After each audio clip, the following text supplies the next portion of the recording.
जय गुरु जी, संगत जी, गुरु जी के श्री चरणों में कोटि-कोटि प्रणाम। संगत जी, आज का मेरा शुक्राना सत्संग है कि गुरु जी ने मुझे एक बहुत ही सुंदर सत्संग सुनवाया था और ये करीब काफ़ी समय हो गया और मैं हमेशा इसको सोचती थी कि मैं ये शेयर करूँगी बट भूल जाती थी। वो कहते हैं ना कि जो सत्संग शेयर होता है और जो भी आप उस समय बोलते हो, वो बिना मतलब गुरु जी की मर्ज़ी के नहीं होता है। तो गुरुजी जो चाहते हैं वही सत्संग शेयर होता है, वही वर्ड्स आपके मुँह में आते हैं, आपकी जीभा पर आते हैं और आप वही शेयर करते हो। इवन कई बार ऐसा होता है कि आपके पास सत्संग नहीं होता है शेयर करने के लिए, तो आपको समझ ही नहीं आ रहा होता, सत्संग तो हो रहे होते हैं बट आपको दिखता ही नहीं है। तो उस दिन कभी-कभी रिपीटेड सत्संग भी तो हैं और रिपीटेड सत्संग भी पिक होते हैं, अपने आप से लाइक गुरुजी पिक करवाते हैं। और कई बार तो ऐसा हुआ कि मैंने कुछ लाइक शेयर किया और उसी के कनेक्टेड मेरे को एक रिपीटेड सत्संग मेरे को मतलब मैंने मतलब लाइक पुराना सत्संग उसमें शेयर किया एंड यू वॉन्ट इमेजिन कि वो रिपीट उसी का ही फर्दर कनेक्शन था। तो मतलब कि एंड मेरे को याद भी नहीं था कि ये वो वाला सत्संग ही मैं पिक कर रही हूँ। मुझे नहीं पता, मैं तो बस रैंडम कोई भी आता है सामने मैं उसको पिक कर लेती हूँ, है ना? तो तो वो जब मैंने उसको सुना अपना रिकॉर्डिंग तो मैंने ये रियलाइज़ किया कि जो मैंने बाकी के 2 सत्संग शेयर करे हैं, उन्हीं के साथ ही ये उसका एडजॉइनिंग सत्संग है।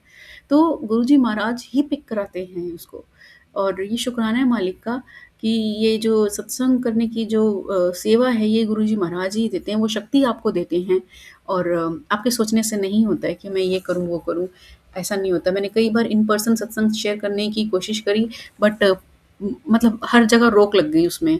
जैसे कभी लंगर प्रसाद सर्व होने लग जाता था, कभी आंटी कोई इतना लंबा टाइम ले लेती थी, कभी मुझ तक माइक ही नहीं पहुँचता था। तो ऐसे मतलब अगर गुरुजी महाराज की मर्ज़ी उसमें नहीं है ना, तो आप सत्संग शेयर ही नहीं कर सकते हो। तो ख़ैर कमिंग बैक टू माय सत्संग, टुडेज़ सत्संग कि आज मुझे ये याद आया और वो सडनली याद आया, मैंने ऐसा सोच के नहीं रखा था।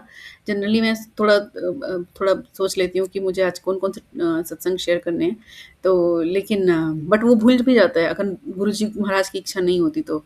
एनीवेज़ तो जो ये सत्संग है ये बहुत ही क्या बोलूँगी मैं कि ऐसा सत्संग है कि मतलब कल्याण इसमें आप सोचिए कि कितना बड़ा है। मतलब बड़ा मतलब कल्याण की तो सीमा ही नहीं है। गुरुजी महाराज का जो हमारे होठों पे हँसी आती है ना, ये सबसे बड़ा कल्याण है कि मतलब बड़ा-छोटा क्या बोलूँ मैं, मेरे पास मतलब मेरे पास अब सब सीरियसली मुझे लगता है कि मेरे पास शब्द नहीं होते कि मैं गुरुजी महाराज का कल्याण का बखान कैसे करूँ। तो ख़ैर क्या हुआ कि ये तब की बात है जब गुरुजी महाराज ह्यूमन फॉर्म में हमारे साथ अवेलेबल थे। अब तो वो निराकार रूप में हैं, तब वो साकार रूप में थे। तो उनके पास एक आंटी आईं और गुरुजी महाराज ने बताया कि उनकी जो आंटी का जो बेटा है, वो छोटा बच्चा था उस टाइम पर, टॉडलर था।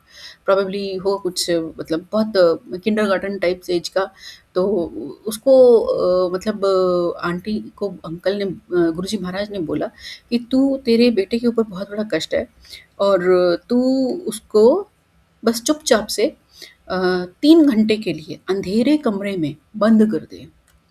तो आंटी की श्रद्धा गुरुजी महाराज पे पूरी थी और तो आंटी ने क्या किया कि और ये भी बोला कि मतलब अंदर make everything safe there but ना तो तू अंदर जाएगी, बच्चा रोएगा ऑफ कोर्स, डरेगा तो रोएगा वो, चीखेगा, चिल्लाएगा, तो तू दरवाज़ा नहीं खोलना और रोशनी नहीं देना उसको।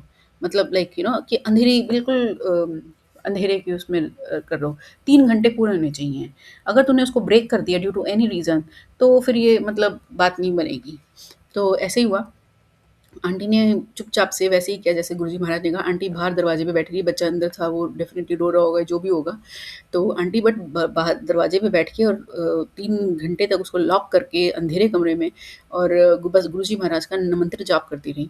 और फिर जब वो निकाला तो फिर गुरुजी महाराज जब वो अगली बार गई माथा टेकने गुरुजी महाराज के पास, तो आंटी को बोला कि तुझे पता नहीं तू अपना कितना बड़ा कल्याण करा गई है कि जो तेरा बच्चा था वो बड़ा होके उसको 30 साल, ध्यान से सुनिए संगत जी, 30 इयर्स की अ, उम्र कैद, मतलब जो हम कहते हैं वो जेल होनी थी, 30 इयर्स की जेल होनी थी, जो कि गुरुजी महाराज ने उसकी 3 घंटे के बंद करने से उस बच्चे के कर्म काट दिए।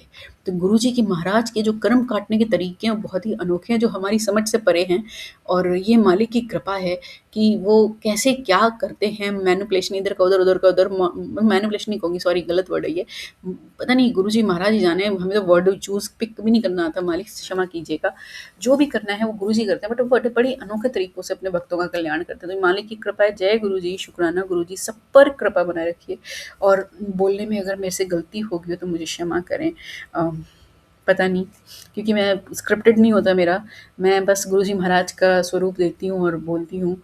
और जो भी गुरुजी महाराज मेरे अंतर्मन में लाते हैं, मैं वही मेरे जीवा से बाहर आता है। तो प्रभु मुझसे गलती हो गई तो क्षमा कीजिएगा। और बस अपने चरणों में रखिएगा हम सबको, सब पर आपकी कृपा बनी रहे। जय गुरुजी, शुक्राना गुरुजी।